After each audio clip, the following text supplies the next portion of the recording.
जगन्नाथ रथ यात्रा ओडिशा के सबसे बड़े त्योहारों में से एक है, जो भगवान जगन्नाथ और उनके भाई बहनों भगवान बलभद्र और देवी सुभद्रा के सम्मान में मनाया जाता है। ये त्योहार रथ यात्रा से शुरू होता है, जहां भगवान जगन्नाथ, भगवान बलभद्र और देवी सुभद्रा गुंडिचा मंदिर जाते हैं, जिसे उनकी मौसी का घर माना जाता है। मुख्य त्योहार पुरी में मनाया जाता है, लेकिन अहमदाबाद, वाराणसी, रांची, कोलकाता और दिल्ली सहित देश के कई दूसरे शहरों में भी इसी तरह की रथ यात्राएं बड़े धूमधाम से निकाली जाती हैं। हर साल जगन्नाथ धाम पुरी में ये रथ यात्रा अनुष्ठित होता है, स्नान यात्रा अनुष्ठित होता है परंपरा के अनुसार। और इसका तो मुख्य भगवान जी ने कहा कि उनका जो जन्म स्थान गुंडीचा मंडप है अति प्रिय है और वहाँ पे वो 7 दिन वहाँ पे निवास करना चाहते हैं। पर उसका वास्तव रहस्य तो ये हम लोग समझेंगे कि भगवान जी समग्र विश्व को दर्शन देने के लिए वो मंदिर से बाहर आते हैं। वो मूल विग्रह हैं। सनातन वैदिक धर्म परंपरा के अनुसार मूल विग्रह अपने गर्भगृह कभी त्याग नहीं करते हैं, पर यहाँ पे जगन्नाथ, बलभद्र, सुभद्रा और सुदर्शन जी मूल विग्रह होते हुए भी वो इसलिए बाहर आते हैं क्योंकि वो जगत के नाथ हैं। माना जाता है कि यह त्योहार 12वीं शताब्दी से शुरू हुआ था, जब पूर्वी गंगा राजवंश के राजा अनंत वर्मन ने जगन्नाथ मंदिर का निर्माण करवाया था। रथ यात्रा हर साल हिंदू कैलेंडर के आषाढ़ महीने में शुक्ल पक्ष के दूसरे दिन निकाली जाती है।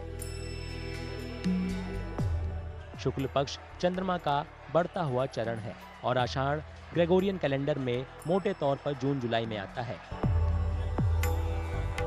व्यापक रूप से माना जाता है कि यह रथ यात्रा भगवान जगन्नाथ की अपनी मौसी के घर की प्रतीक यात्रा है, जहां उनकी मां का भी जन्म हुआ था। भगवान जगन्नाथ को भगवान कृष्ण का रूप माना जाता है। आषाढ़ शुक्ल पक्ष द्वितीय तिथि जो है महाप्रभु का रथ यात्रा का शुरुआत, अर्थात ये 9 दिन का जो यात्रा है उसका ये प्रथम दिवस है, जिसमें चतुर्धाधारु विग्रह अपने 3 रथ पे विराजित होते हैं और अपने जन्म स्थान को जाते हैं। जन्म स्थान में 7 दिन रहने के बाद वो वापस आते हैं दशमी तिथि में, उसको बाहुड़ा यात्रा कहते हैं।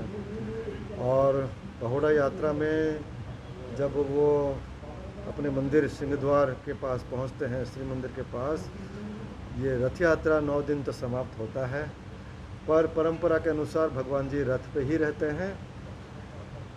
दशमी के तिथि में रथ यात्रा का जो खींचना होता है समाप्त हो जाता है। ये उत्सव रथ स्नान से शुरू होता है, जहां देवताओं को 108 पवित्र घड़ों के जल से स्नान कराया जाता है। उसके बाद रथ या रथों का अभिषेक किया जाता है।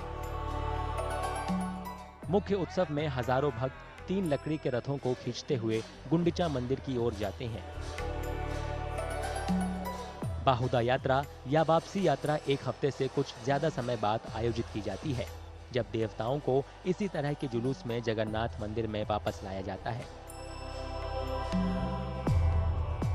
यह उत्सव नीलाद्री विजय के साथ खत्म होता है, जो आखिरी अनुष्ठान है, जिसमें भगवान जगन्नाथ, बलभद्र और देवी सुभद्रा को जगन्नाथ मंदिर के गर्भगृह में औपचारिक तौर से फिर से प्रवेश कराया जाता है। भगवान जी अपने श्री मंदिर में वापस लौट जाते हैं, उसको नीलाद्रि विजय कहते हैं। और रात्रि के समय होता है, अपने सिंहासन में प्रतिष्ठित हो जाते हैं और फिर भगवान जी का दैनिक सेवा पूजा उसके पश्चात शुरू हो जाता है।